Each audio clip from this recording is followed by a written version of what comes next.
I am Debbie Locke, the widow of Mike Locke. I am here to oppose giving James D. Hamm Jr. the privilege of parole. In 2016, Hamm was tried and found guilty of vehicular homicide by intoxication, felony reckless endangerment, leaving the scene of an accident involving a fatality, and failure to exercise due care. This was no accident. Hamm was out on bond for most of the same charges 4 days prior to the death of Mike on June 23rd, 2014.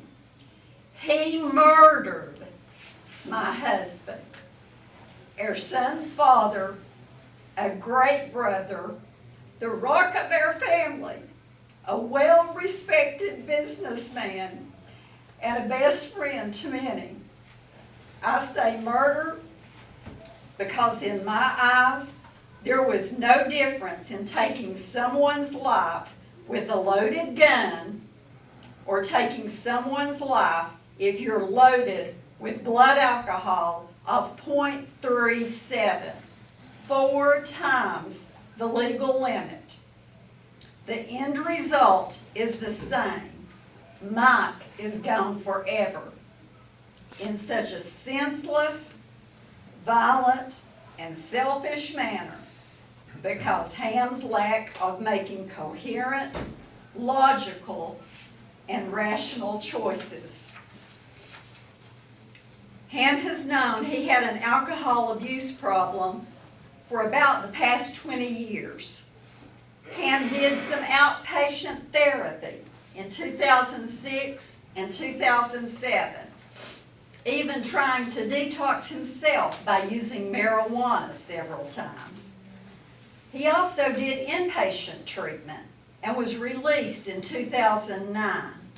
And yet again, in 2013, he started drinking very heavy. On June 23rd, 2014, he murdered Mike by getting into his vehicle to go to the liquor store to buy more liquor, ramming into the store and restaurant front twice. Customers in the restaurant and owner and others in the parking lot tried to stop him, but he had to get out of his way before he jumped a curb, ran 2 red lights, and 2 minutes later hit Mike, causing him to plunge to his death, never stopping, continuing to endanger others by driving 5 miles down the road, and was found passed out behind the wheel. On August 27th, 2019, Hamm refused or attempted to alter his drug and alcohol test 3 years into his prison sentence. Hamm continues to be so thoughtless, inconsiderate, and selfish. He has denied his problems and poor choices each time and refused to listen to recommendations for recovery, leading directly to Mike's death. Hamm also has issues coming to terms with telling the truth. At the August 21 hearing, Hamm tried to deceive the hearing official. He told Mr. Faulkner that his parents would have been there, but they weren't notified. Just for your information, they had only been at the first hearing. They weren't at the second hearing either. Then, number 2, Mr. Faulkner questioned him about his random testing. He said, they test you all the time in here, but didn't know the last date of his test. Then finally, he agreed he had not been tested in 2 years. If you were truly clean of drugs and alcohol and remorseful for what you had done, wouldn't you have asked to be tested? Wouldn't you want to prove that you were free and clear?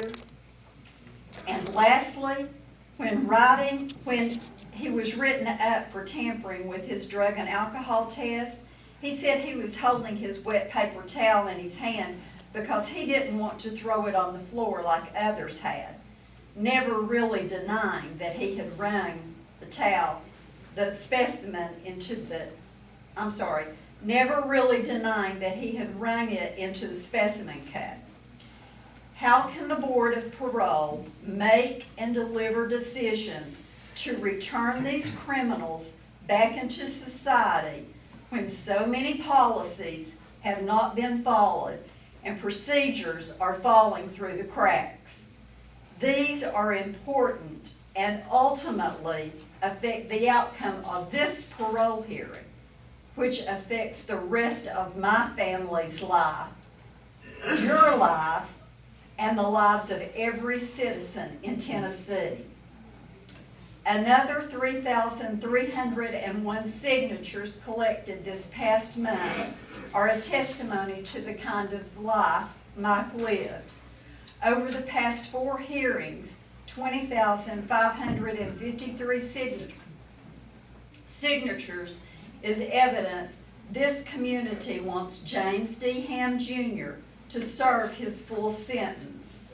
All this family ever wanted was to honor Mike by seeing he gets the justice he is so deserving of, by imposing the full judgment the court levied. James D. Hamm Jr. has never shown any remorse to us, ignored recommendations for help, or accepted the responsibility for the heinous and violent manner in which he took Mike's life.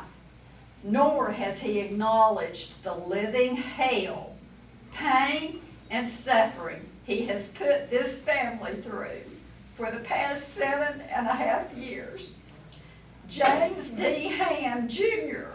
has not earned, nor does he deserve, any privilege. Please deny parole to James D. Hamm Jr.